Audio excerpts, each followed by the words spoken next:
Hi everyone, I'm here and hopefully you can hear me. So I'm looking at the chat on the side of your YouTube link. Can someone type in there if you can actually hear my voice, please?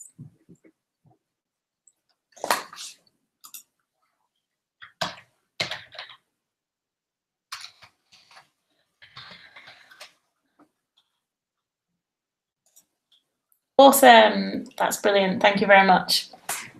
So what we're going to be doing today is looking through the assignment brief again and actually clarifying some of the points that we've learned from students as we've been looking at their work over the last few weeks.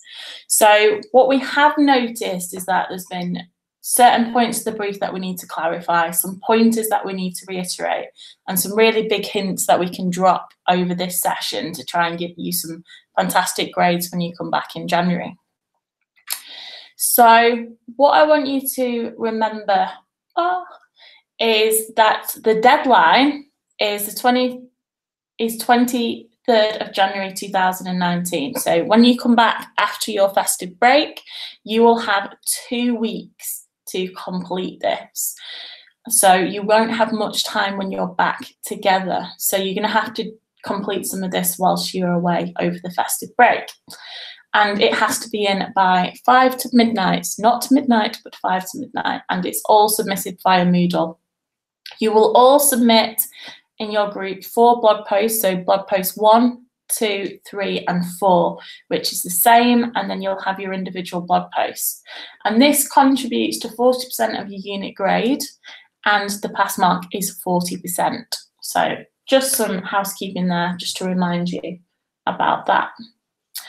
So by now, you should have formed a working group. So you will be in groups, and if you don't think you're in a group, you may not have turned up, and your tutor will know what group you are actually in.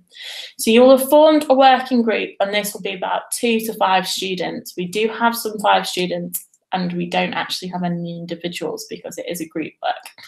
So you'll be in groups of 2 to 5, and you will have assumed a position of a full service digital agency. So you should by now have a digital agency name and a fully functioning either blogger site or WordPress site. And this, you have effectively created your pretend digital agency.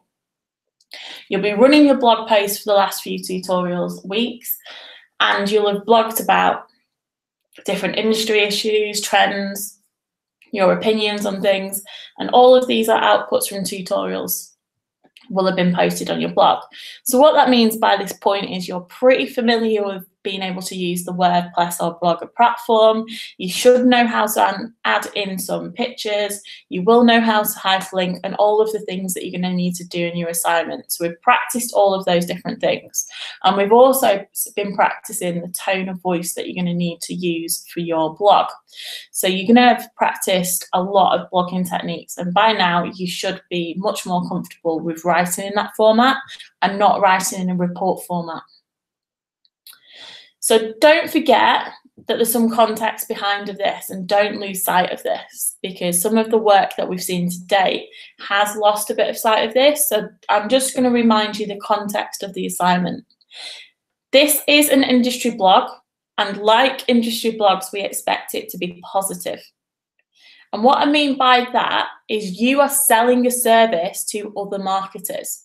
So if you've picked social media, or you've picked email, or you've picked another element of the platform that you could pick in question 1, which is your blog post 1, you will be selling that as a positive thing for other marketers to invest in and other marketers to do. So you need to never lose sight of that you are an agency and you are talking to other marketers that might come to your agency and buy your services. So you need to keep thinking about your target audience is other marketers, and what we're trying to do is sell some services, and we're an agency. So there's going to be this really positive element of it.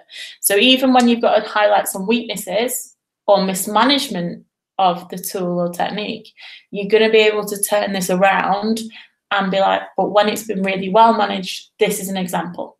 So think about that really carefully and how you can turn some of the bad things around to become positives as well. So your assignment will have some reflection in it. So you're going to be redoing your reflective piece at the end. And you're also going to be reflecting on how effective this tool is. You're going to be doing some justifications. You're going to be justifying the choices that you've made. You're going to be justifying why people should invest in this platform. You're going to be looking at critically analysing and approaching this assignment with some critical lens and some research skills to actually look at some of the strengths and weaknesses of the platforms and some of the things that could go wrong if these platforms are mismanaged. So these are the sorts of things that you're going to have to display throughout this assignment. So don't forget that the aims of this assignment was to look at the relationship between digital communications and business strategy. So you're a digital agency and you're applying this platform to an organisation in blog posts 2 and 3, and you're actually asking people to invest their money and implement a business communication strategy in this platform in blog post 1. So don't lose sight of that. You are actually looking at some of the issues in digital marketing, and you're going to be looking at some of the issues of these platforms, and you're going to be looking at some of the positives and negatives and some really good examples. And you're going to be looking and exploring examples of digital marketing practice. You will actually be doing some digital marketing because you will be blogging and you will be running an agency and you will be making some creative pitches and coming up with some really great reports and justifications in blog post 3. So you need to really think about that carefully. So just to clarify, we have been asked a few times, how many tasks are there? You've got to write 5 tasks and there is 5 blog posts. Blog post 1 is your digital appraisal, and we'll go through it in more detail next. Then you've got your video, which is a vlog that pitches a campaign to your client, where you'll start introducing a client that you're talking to. Then you've got to write a justification in blog post 3, which justifies that pitch campaign idea and that pitch, and then provide a full evidence of references and sources that you've used. So blog post 4 is literally a Harvard reference list, because before that you'll have just hyperlinked. And then blog post 5, we've been visiting in our tutorials this week. Those of you who have done it, and those of you who haven't, you'll be doing it in your seminars this week. You'll be looking at a reflective review. Have you been an excellent contributor or a poor contributor to your assignment and your group, and how could you work better in a group next time? So we're going to be looking at reflective practice and writing 500 words on that. And you'll be getting a lot of information about that in your seminar this week and some of the reflective practice that you can apply. So blog post 1 is where you are talking as a digital agency to other marketers and trying to get them to invest in your platform. You will pick one of the platforms from the list that we provided you with. So these were blogs, email, search engine marketing, social media marketing, or mobile marketing. And by now, you've had all of the lectures and should have already started working on this and doing some research. So what we're going to be doing is really clarifying what is going to be getting you great marks and what you should be avoiding to do. This has to be written up in no more than 1,500 words, and we are expecting you to put a word count at the end of the blog post. So do be mindful of that. So blog post 1 should comprise of the following elements. So these are the things that you need to include to actually pass this assignment. You've got to define the digital platform. So for example, if you pick social media marketing, you're going to have to define what social media is and social media marketing is. And we've had some questions throughout the tutorials and through Moodle and through email and some of our drop-ins around, is this textbook good? Should I be using this source? I can't find a great source. Is this a bit out of date? My advice to you is not to lose focus of who your target audience is. These are current digital marketers within industry who are going to be looking at this and trying to hire you as an agency. So what that means is you're going to have to use a definition they will recognise from an area that they, or from a industry body that they would recognise.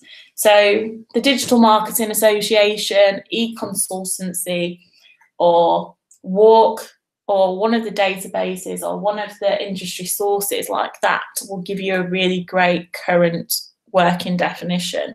And you can debate that against maybe a textbook definition as well, but don't lose sight of the fact that you're going to have to look at a really good working definition of social media or whatever platform you've picked. So that's my advice for section 1, because you need to really think about it. You also need to think about how you're going to start this blog post. A lot of people have started this with a definition of said platform is, and that's not the most exciting way to start a blog post. So you're going to have to really think about, this is a blog post, it needs to be easily written.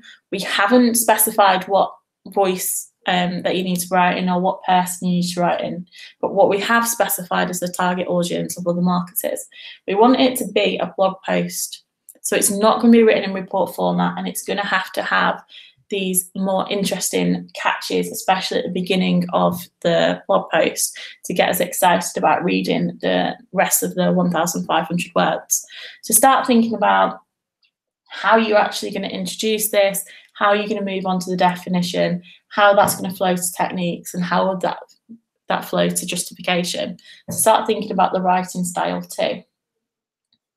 Then you also need to discuss the explanation of techniques associated with the digital platform. So for this, we actually are looking at some of the techniques, the tools that we as digital marketers use.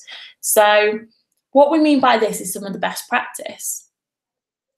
Chaffee's textbook, Walk's database, and lots of other really great sources give you insights into best practice for marketers. Like the best practice of the techniques that they should use.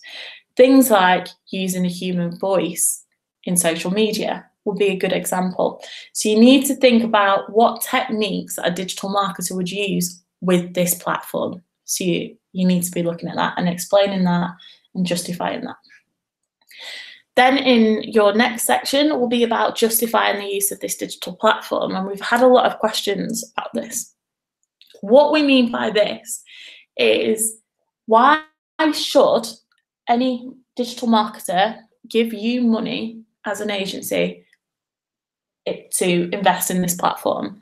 Why would you, as a digital marketer, invest in social media? Or why would you invest in blogging? Why would you invest in email marketing?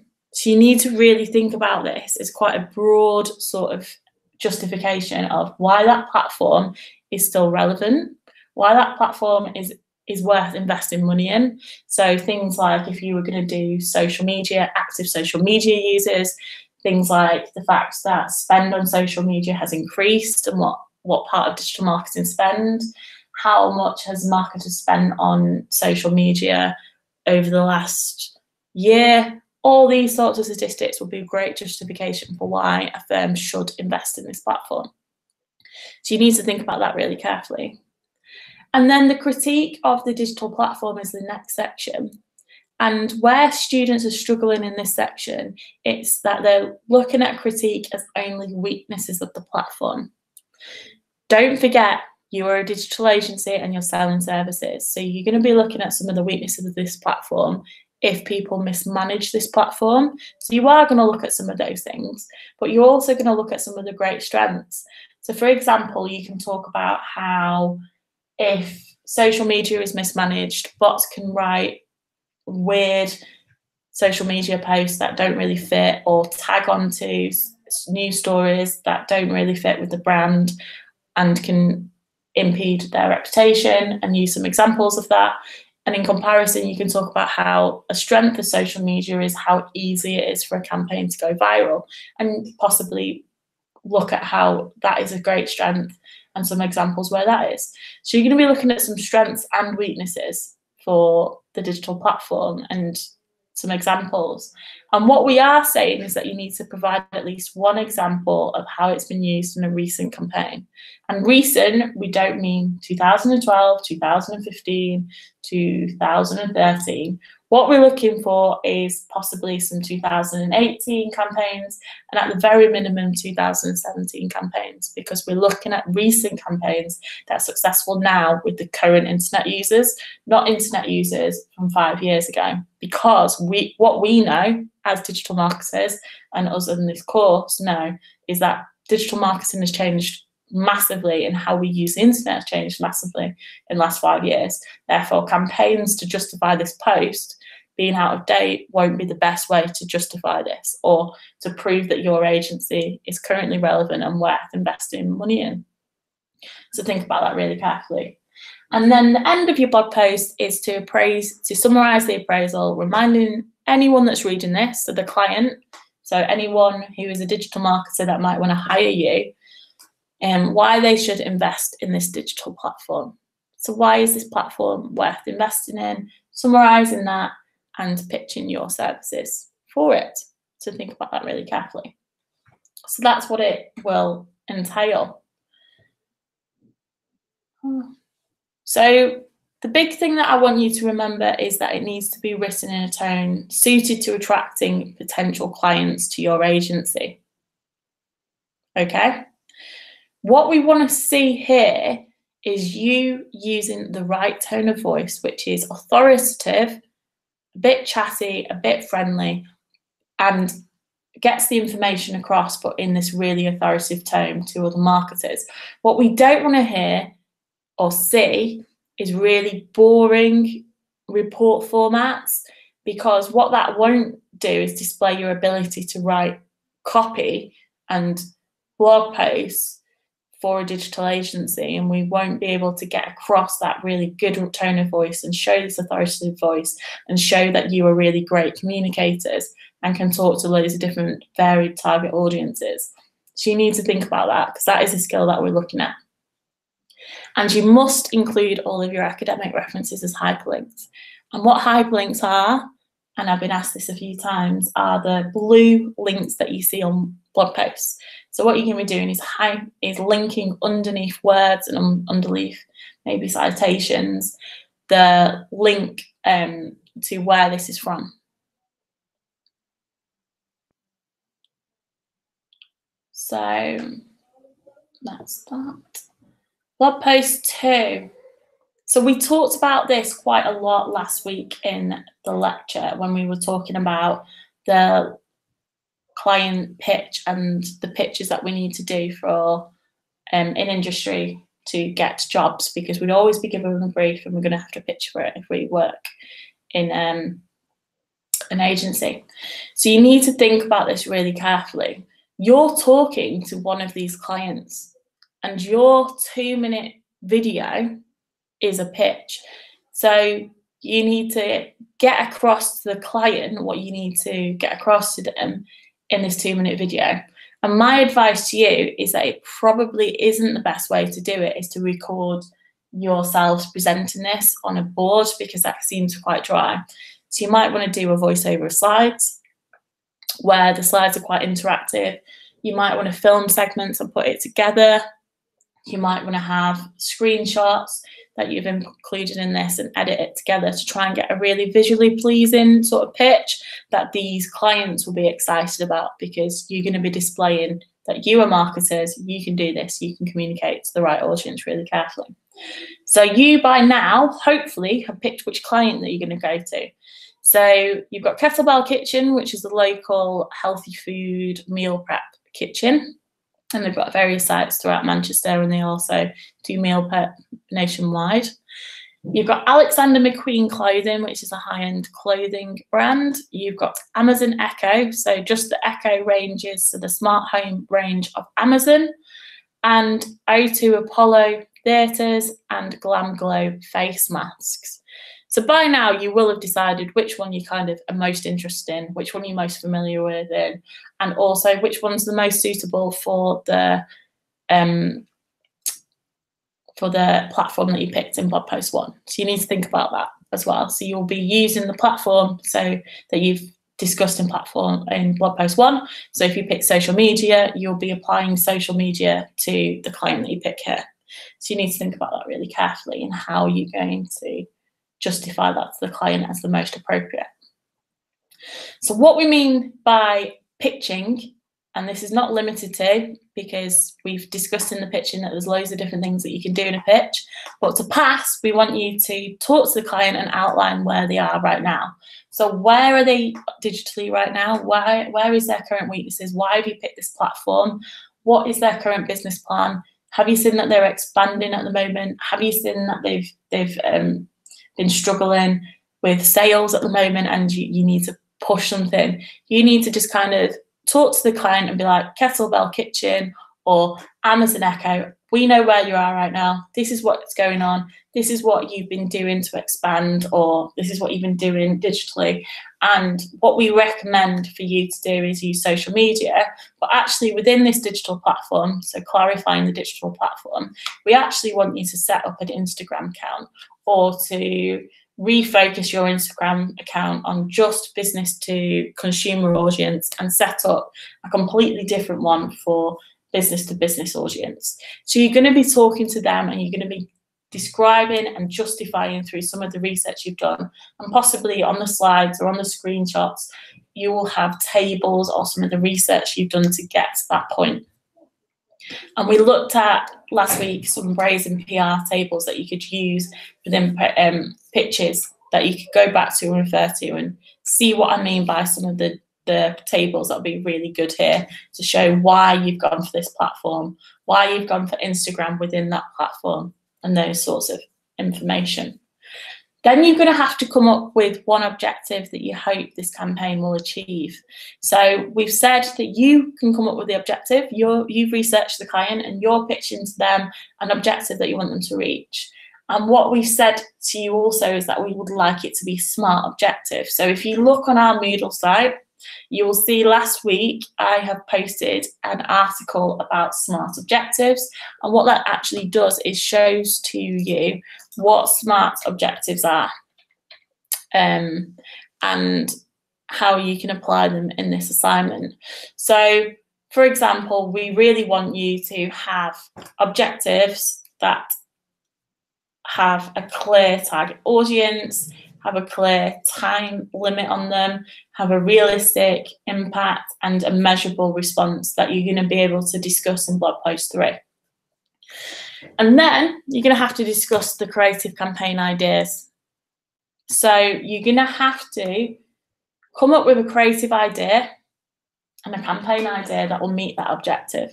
So if you set an objective around increasing Instagram followers, what is your creative campaign that you're going to push that will get you more Instagram followers? So you'll need to think about that really carefully and pitch that as an idea and come up with some suggestions for that. So that will be your blog post 2. And some of the things that you need to remember about it is, please don't make it boring for 2 minutes. There must be some visual impacts to your video. Think about who's going to do a voiceover. Think about how you're going to edit it together. Don't leave it till last minute, because what we want to see is some tone of voice used, some to show that you're enthusiastic about your ideas and have some really good, great excitement to actually run with this pitch and run with this objective and run with this creative idea. So you need to actually get across to the client that you really want to work with them and that you really have some fantastic ideas to get that objective met, and you need to get that across in a 2-minute video. So think about how you can do that most effectively, and think about some of the editing skills that you can use to do this together. So maybe voiceovers, maybe getting some screenshots, making sure that you've got slides that have loads of information on there and not overwhelming. So think about those sorts of tips. Don't forget that you're going to have your names and your ID numbers somewhere in the video. So please either do this at the beginning or at the end, because that's the most logical place to put it.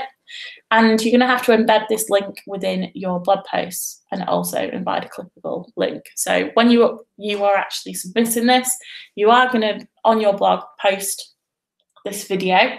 So you'll probably host it somewhere like YouTube, embed the YouTube link within the blog post and have a clickable link underneath it, so we can actually click on your link and see your video. So make sure that the link actually works and that the blog post actually works. That's a top tip. So then when we move on to blog post 3, we are going to be justifying all of our campaign ideas that we've discussed in blog post 2. So these are really clearly interlinked. So you're going to be setting yourself an objective. You're going to be setting yourself a creative idea. You're going to have told us the digital platform. And now you're going to have a really robust rationale for coming up for that with your client. So this is your best chance to provide a robust rationale for the decisions why your campaign idea will work for your chosen digital platform. So what we mean by this is, why will a competition around user-generated content and replying to a competition work for Amazon Echo, maybe? And how will that increase followers? How have you seen that in campaigns been used before? And you can come up with some examples, and that will help you justify the creative. Why have you even picked Instagram? You might want to justify that. Why have you picked that target audience for that platform? And you're going to have to justify that. Why have you picked within the digital platform of social media, Instagram? Why not YouTube? You're going to have to justify all of these choices that you've made. Why did you pick that objective? Why did you pick those different things? So you need to think about this really, really carefully for your blog post. And you're also going to have to talk about how this campaign idea is really suitable and really on brand for your client. So you can't come out with something really radical that's going to completely change their brand proposition. You can't suddenly change their product line. What you're going to be doing is working within that current brand and within their current offerings, and actually highlighting to them some of the weaknesses. Here's an objective. Here's where you're weak. This is why you're weak there. Here is an objective that will overcome that. Here is how we've come to this. Here's a creative idea to meet that objective. And here's how this has worked before with other campaigns. And what you're going to be doing is using statistics and other examples to justify this. So that's what you're going to be doing in blog post 3 in your justification. So what you're going to be doing here, as we've just discussed, briefly outline the client and the digital platform. So why did you choose this digital platform for that client? You're going to have to say this. You're going to have to justify it. And you don't think that you're limited to these things. This is a broad outline of, if you do this, you will pass, which is 40%. If you do more than this or do these things exceptionally well with really good credible sources, you're going to get much higher grades. So you're going to have to talk to the client. You're going to have to say that you know where they are, how many Facebook followers they have, how many Twitter followers they have, how many social media followers they have on different platforms. If you pick social media, why did you pick social media for them? So therefore, you're going to be looking at their current blog, if they have a blog. You're going to be looking at their current email strategy. You're going to be looking at their current mobile first strategy. You're going to be looking at their search engine marketing strategy, and justifying why you picked the social media for them, or you picked search engine marketing for them, or you picked email marketing for them. So you're going to have to justify that and think really carefully. And you're going to have to then, within that digital platform, discuss actually why you picked that element of the digital platform. Why do you think this creative idea is suitable for that platform? So why is a competition suitable for Instagram? Why is a 3-minute tutorial video really suitable for YouTube? Why is a 12 Days of Christmas campaign really suitable for email? So you need to think about those things really carefully and justify it with some credible resources. And you're going to have to discuss the response you expect from your target audience. So this is one of the reasons why we've made you set a SMART objective, because what that will do is tell you what the response is going to be from your target audience in that objective, and you're going to be able to reiterate that and actually justify why you think that they're actually going to start following you, or start engaging with points, with posts, or start opening emails and clicking through links, or actually finding your website on these new keyword terms. These different things you're going to have to look at and justify why you expect that target audience to actually do the response that you've set. So then blog post 4 is literally your academically credible sources that you've used in all your blog posts to date. So obviously in blog posts 1 and 3, you've got hyperlinks from your writing that you're going to be writing up as a Harvard reference link. You're going to be looking at links to campaign examples, so these are written up in Harvard referencing style. And all of this needs to be in the current Harvard referencing style. And for support for this, you've got the MMU library webpage. You've also got the Harvard referencing web forum that is run through POM's unit that you can ask anything to do with dump on as well. And you've got some guides that are available on the library website as well. So you've got loads of different resources to help. And also your tutors are pretty good at Harvard referencing, as they've all done it in their academic careers. And they'll be able to give you some pointers if you're really struggling and help you learn by do. So have a look at that and have a look at some of the support that we have on offer in relation to Harvard referencing, because that's going to be a really easy 5% for you to pick up if you get that right. And then we've got blog post 5, and those of you who've turned up into the tutorials this week and some of the questions I can currently see on the chat obviously show that you have. You will be looking at blog post 5, where you need to identify an episode of poor or excellent performance and do a reflective review on it. So what you need to do with this is write 500 words. That is individual, not a group piece of work, reflecting on what you've done poorly or excellently during this coursework and during this assignment that has helped get your group to where it is today or hindered your group to where it is today. So what we're going to be asking you to do is to look and identify an episode of poor or excellent performance. And poor performance, maybe you've missed a few tutorials, and I think there's a few out of you who have. Or excellent performance, where you've come up with a fantastic creative idea that's really sold blog posts 2 and 3, and you've gone with it, you've written it up, and everyone in the group says that you really did bring it out of the bag there because you've come up with a fantastic creative idea that everyone's run with. So you're going to have episodes of poor performance or excellent performance that you're going to discuss. And what I want you to do is identify one. Don't do poor and excellent, because that's not going to get you any extra marks. It'll probably get you worse marks because you won't have enough words to talk about it in loads of detail. And what we're going to be asking you to do is explain a little bit about this episode, so what happened.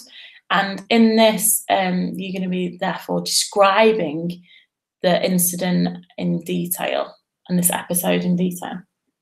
What did you do? What did people within the group do? How did you end up with this episode of poor or excellent performance? And then you're going to have to justify why your poor or excellent performance had an impact on the situation. So how did this help or hinder your group? So what I want you to think about there is, like, did you make? And think about here is your feelings and others' feelings towards you in this. Do people resent you because you've not been turning up and therefore not been helping, and therefore it's caused tension in the group, which has further hindered the group? Or people are really happy and therefore they've run with the idea and you feel that it's going really well and you're successful? How would you evaluate this? How would you analyse this? How would you decide whether or not how the group felt about this situation? And you're going to be looking at reflective cycles here as well, and thinking about that. Consider how valid and reliable your justification is. So when you're analysing and evaluating how well you performed or how poorly you performed, how valid is it that you performed poorly? Are you being a bit too harsh on yourself? Would others in your group actually say that was poor performance? Or it wasn't great, but it's not poor performance. You've not hindered the progress of the group. It's not impacted us massively because no one else was at that tutorial. Therefore, no one else was moving the group forward. And you've not actually hindered the group. Just as a group unit, we haven't worked really well together. Or how reliable is it that you've been excellent performance? Was there loads of great ideas on the table and you just went to a vote and you won? You need to actually acknowledge that you're part of a unit. You've had a responsibility for this poor, excellent performance. How has that impacted the group and the group's progress? And we want you to kind of conclude with, like, what would you do better next time? And how would you make sure that this is a really successful outcome for your group next time? So either continuing to be fantastic as an excellent performer or to improve your performance. And with this conclusion, you're actually going to present an action plan for future group work to make sure that you're developing some skills to make your group work issues better or worse next time. So what we've done with this assignment is looked at some reflective cycles, and this blog post is worth 15%, and it's really been structured around Gibbs' 1988 reflective theory. And what you're going to be doing in your seminars this week when you attend is actually getting a short briefing on the Gibbs reflective cycle and applying it to your instance straight away. So you're going to be working for the full 2 hours just on your own 500 words, and you should be leaving there with that pretty much done, but you just need to edit it down and justify some of the things that you're saying and get it right for your 500-word blog post. So you're going to be looking this week really carefully at how are we going to be able to do that? How do we apply Gibbs's reflexive cycle? And how would that look in the 500 words? So make sure that you attend that tutorial to get some really great support in relation to that. So consider using reflective theory. We advise you to do that to get some fantastic grades. Be honest and use evidence you've collected as you went. So be honest. If you have been a little bit rubbish, you're not going to get any worse marks for it.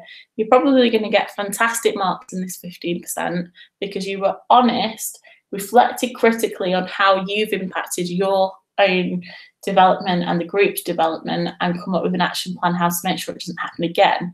So you're actually doing exactly what we want you to do, which is reflective practice. And don't over-egg what you've done if you think in relation to exceptional performance either. So make sure that you've got some evidence to discuss what you are saying within blog post 5. And this isn't a blame game. We don't want you to be saying, I was excellent and everyone else was rubbish, or I was rubbish and everyone else was excellent. It's not a blame game. It's a time to actually take a step back and go, we've got to the end point, which is we've submitted these blog posts and have solicited my assignment, or we're near submitting the assignment in the case from right now. But what could I have done better, and what could I do to make sure that my group work skills are much better for next time that I do a piece of coursework, and next time that I've got to rely on a group work to get to fantastic grades. And in essence, when you go into jobs, how are you going to work with other people to complete creative tasks and complete your actual job role? So it's looking at those sorts of skills. So don't forget, you're going to be submitting all 5 tasks each. So all of you are going to have to download your 5 tasks, and they're all going to be posted live on the blogs. And you are going to have to submit these by the 23rd of January 2019 at 23:55. Submissions are no later than 23:55 because you are going to get a late submission then, and obviously you'll get your late submission penalties. And the procedure is to upload PDF files. So what the Moodle area will allow you to do is upload as many PDFs as you want, but for you guys it's going to be 5, and 1 of each of your blog posts. 4 of them will be the same as your colleagues, and 1 of them will be your individual submission. So make sure that you have access to all of the blog posts.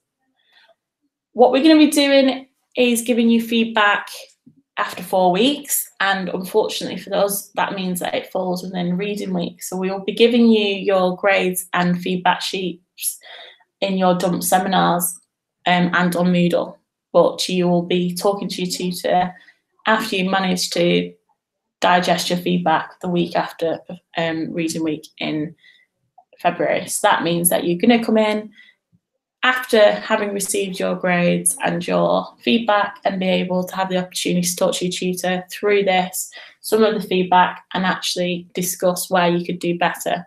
Because obviously you're going to be going into your second assessment in the summer, which is your summer exam, and you're going to be preparing those answers as it's a seen open book exam and taking the answers in with you. So the feedback that you get from this assignment will really help you make sure that you don't make the same mistakes in that exam. So I'd say that's a really valuable session for you to go to.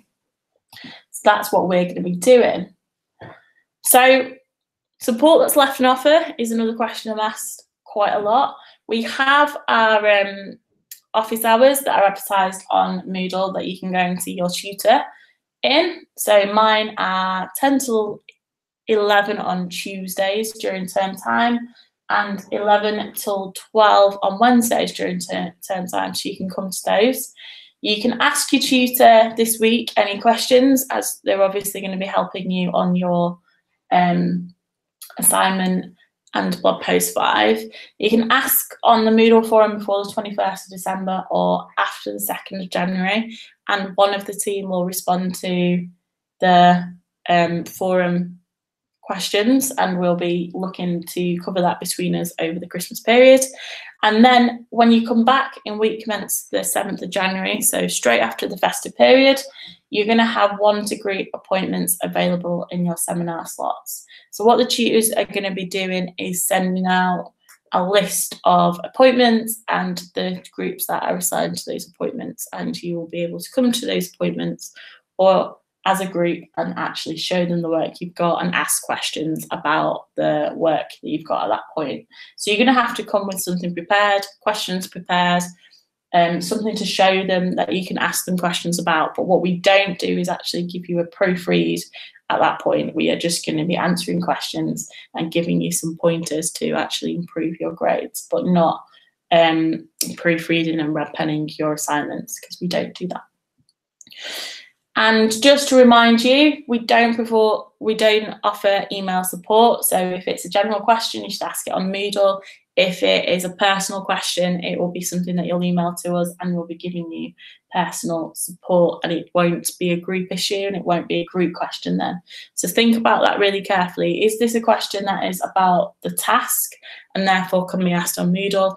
Or is it a personal sort of question where I need to know information about an extension that has no effect on the group, and you therefore will need to ask us for personal pastoral support, and that's completely different, and we will be giving that via email.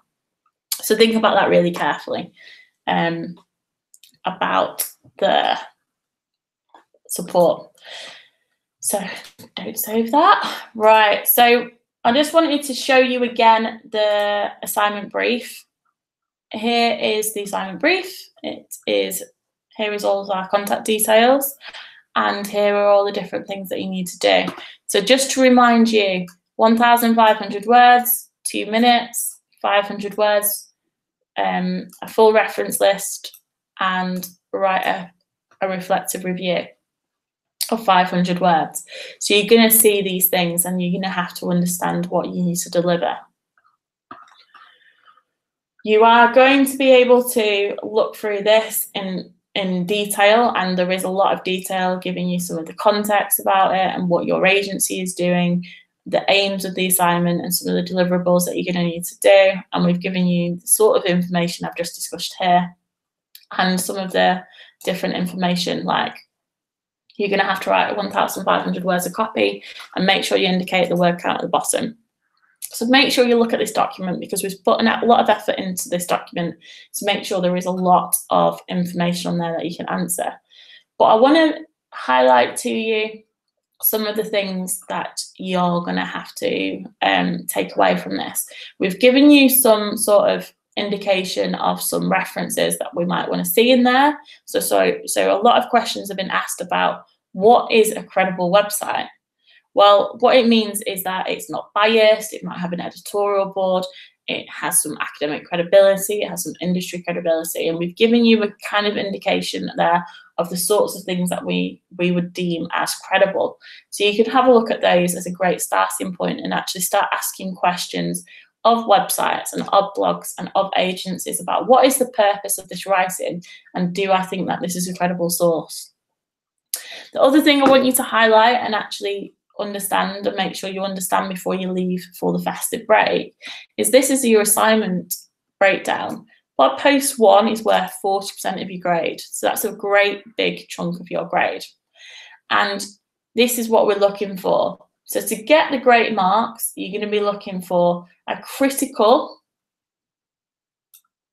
appraisal of the digital platform with some great conclusive statements and an excellent range of evidence provided. So what that really means is that we're going to be looking for a number of citations that are credible and industry-based and academically based, and statistics. We're going to be looking for things like great examples of where these practices have been used in current campaigns. So this is where you're going to be looking for more than one campaign. You're going to be looking for some great statistics and looking for some great journal articles that you can integrate into your blog. Blog post 2 is worth 20%. And what we are going to be looking at to get the fantastic grades is some creative visual material. So make sure that it's not boring, that it's not just white slides, black text, voiceover in a monotone voice. You're going to have to really think about how you're going to display this and how you're going to be creative in this.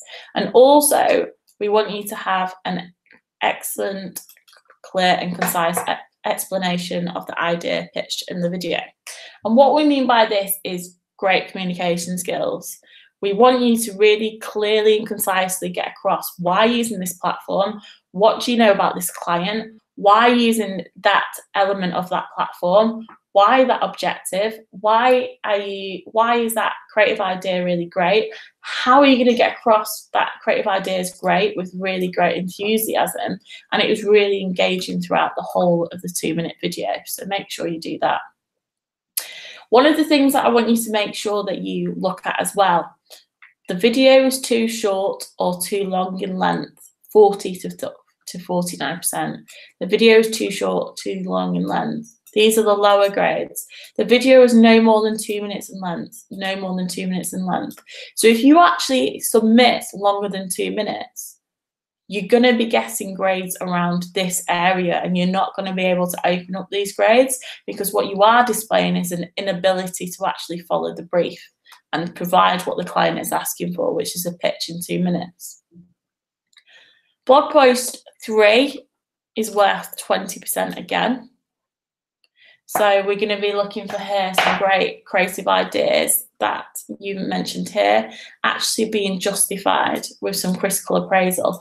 And what we want to see here is some statistics, some real life examples, some really great case studies around possible return on investment, maybe some statistics, maybe some competitor analysis, those sorts of things that will really give you an excellent variety of the evidence that you've used that will give you a really outstanding statement and conclusive statement to pass across to the client saying why and why that this is a great campaign idea and this is really going to work for you and for this objective. Blog post 4, we're going to be looking at evidence and references. So have your evidence and references been provided in full and correct format? And to open up the highest grades, is it a professional evidence of evidence with no mistakes evident? So what we mean by this is, do you have textbooks and journal articles and newspapers and statistics and industry reports? So have you got a variety of sources as well as a depth of sources in the sense that you've actually used these really appropriately and you've used them effectively throughout in the correct format with no mistakes evident? Okay. Blog post 5, we're going to be looking at your own piece of work. And with this, we want to see some meticulous discussion of your poor or excellence performance. So what we want you to do through a meticulous discussion is look at how did you describe the incident and how did you contextualize that within the group? How did you acknowledge how this made you feel before, during, and after the incident? And how did the group feel about that?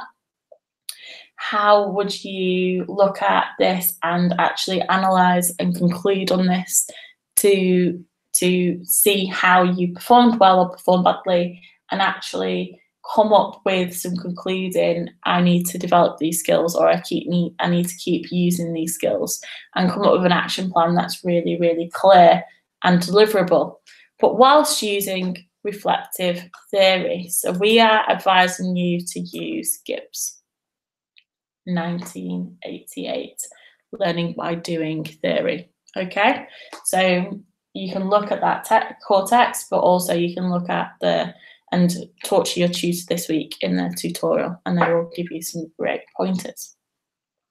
So that's what I wanted to do in the session, as kind of the rebrief, and give you some pointers and some tips about what we've seen from some of the work so far. So I'm opening you up for questions right now. So looking at questions.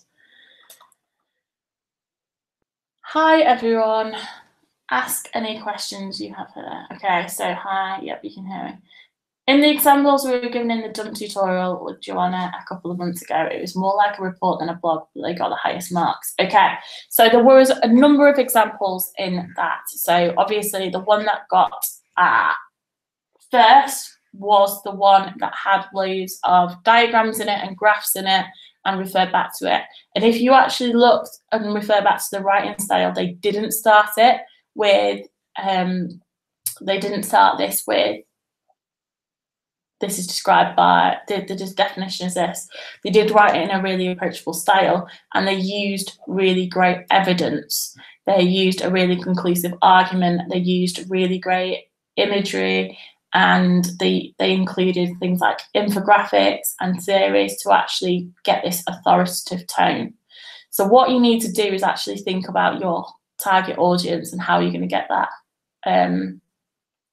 that blog post one across to the other digital marketers and other marketers who are going to invest in your platform.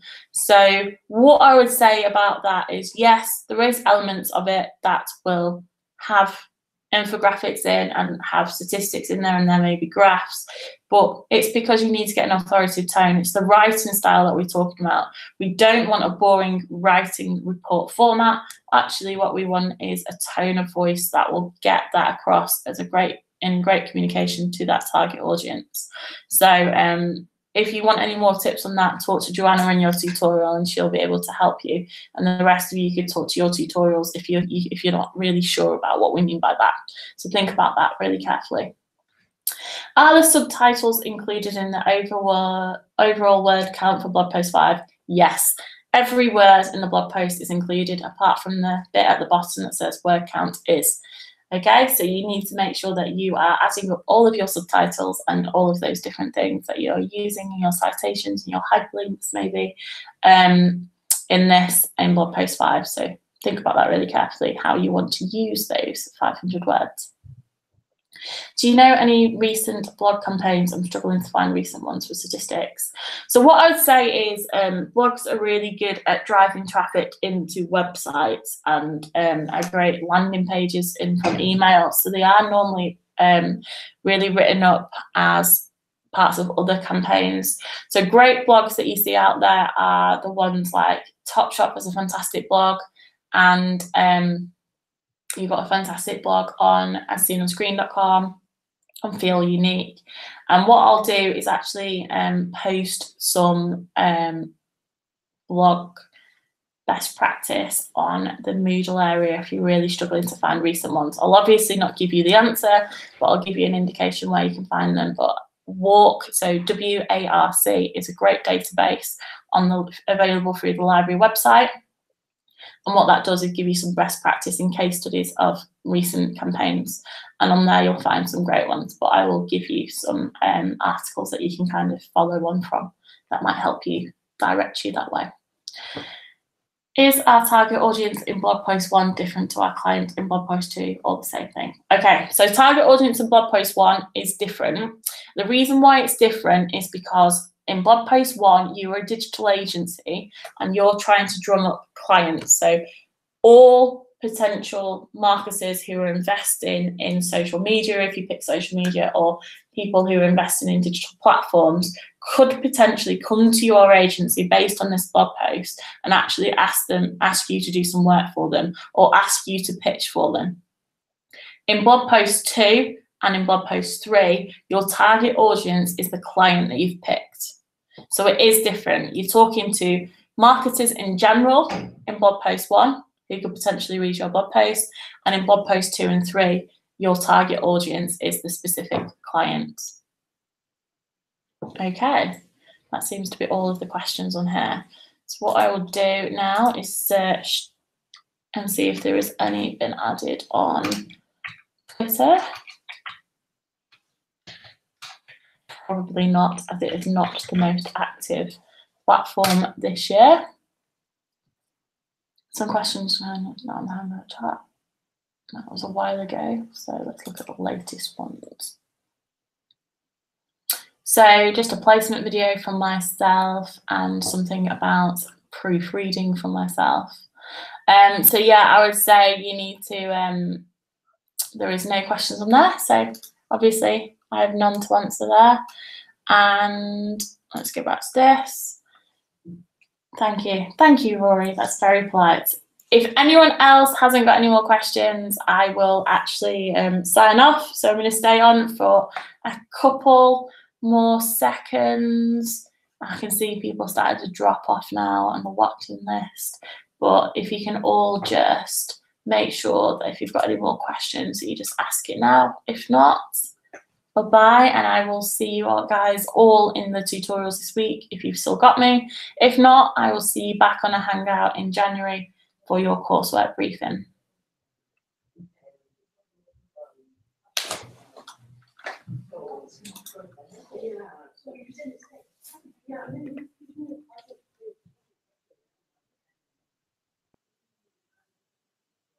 Thanks, Matt. Have a great Christmas too.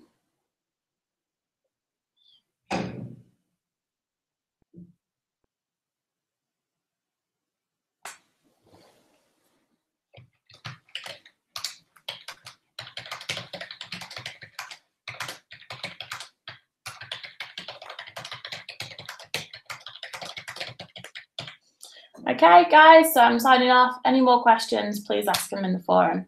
Thank you. Have a great, great Christmas break, and I'll see you on the other side.